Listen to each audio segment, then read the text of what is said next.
While their military bombs and shells Ukraine, Russians came out to enjoy some winter sun in Moscow. The war couldn't seem further away here, but the prospect of sanctions is causing alarm. Me and all of my friends are very worried about war. We're against war and we are not supporting it, and we are scared. Of course, I'm waiting this situation resolve and finish as soon as possible. Of course, well, it's the best way for everybody. A number of Russian banks could be ejected from SWIFT, a global financial messaging system used by 11,000 financial institutions in over 200 countries and territories.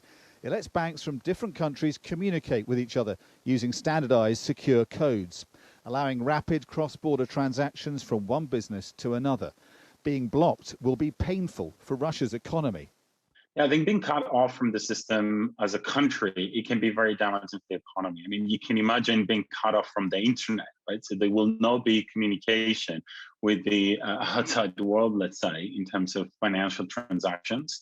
But do the sanctions go far enough? Not for opposition politicians like Vladimir Kara-Murza. He says Britain, in particular, could do more. The term Londongrad didn't come out of nowhere. And for so many years, the British financial system and the British banking system has been used by Putin's kleptocrats to essentially launder the money that they're stealing here from the people of Russia. It is high time for that to stop.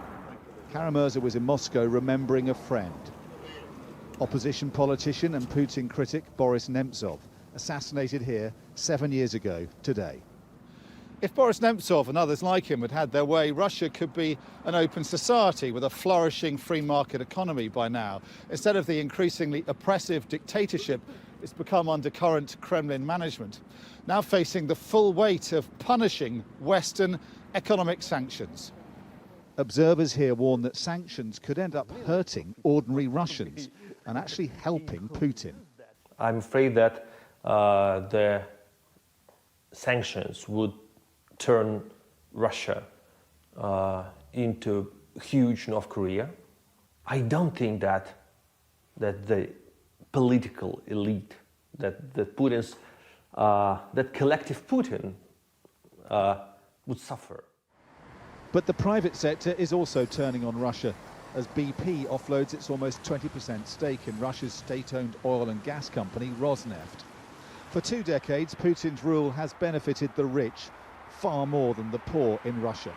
The West challenge is making sure they don't entrench him and his cosseted elite even deeper in power. Dominic Waghorn, Sky News in Moscow.